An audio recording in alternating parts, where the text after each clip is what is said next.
My name is Dixon Patten Jr. I'm a Yorta Yorta Language man, and I'm the director and lead graphic designer for Bayila Creative.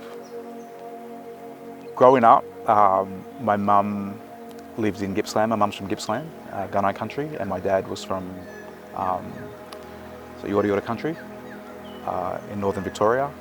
And I was constantly going in between, like mum and dad's families.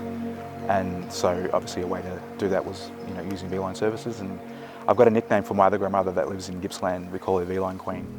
Right along Gippsland, we've got family literally in every town, from west to east Gippsland.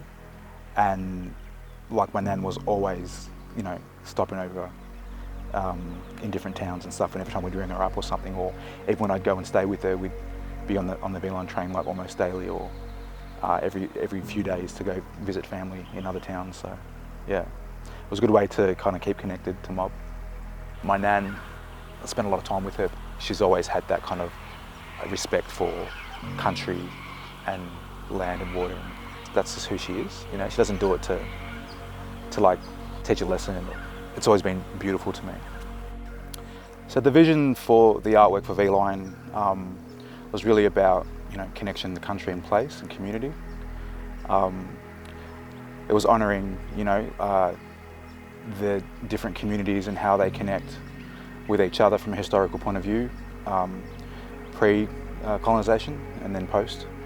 A lot of community had been displaced, and so it was about honouring those kind of like travel routes back home to country. A lot of people were moved, and I know that V-line I guess gave the opportunity for people to travel back to those communities. So the idea behind the artwork was to represent the 38 or more Aboriginal clans that span across Victoria. It was to make sure that everyone was included in that, and that V-line is kind of the modern the modern way in which we connect. So it's kind of that bridge between communities. So one big factor in the artwork that I wanted to hopefully not just tell the story through an Aboriginal lens, but through a human lens. My hope is that everyone feels connected to the artwork, in the sense that we all share a human experience, not just Aboriginal people. My inspiration for my artwork definitely draws on cultural practices and influences. I come from a family of artists and craftspeople. Ever since I was young, I was always like doodling or drawing or out bush, making spears and boomerangs and things like that with my uncles.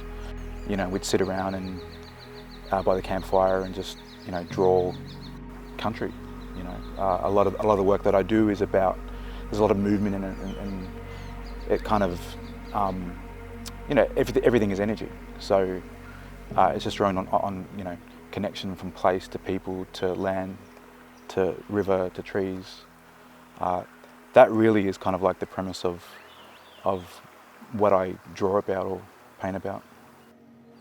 I produce my artwork in a number of ways. So sometimes I might come up with an idea and I kind of get out my sketch pad and I'll just obviously draw upon any given brief, wherever I am at the time, drawing on, if I'm in Gippsland, I'll go and sit, oceanside. If I'm in Yorta Yorta country, I'll come sit by the Murray River.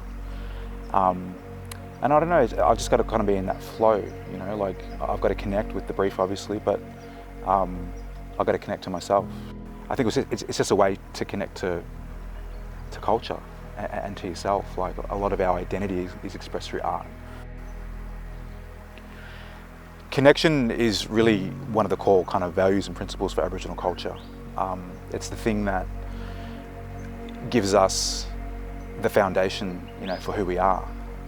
It lays the foundation for where we fit in the context of our community, our landscape, our environment, our survival, and for millennia was only possible, through connection. If I don't have connection, I've got nothing. That's why I come out in country and do a lot of my work out here.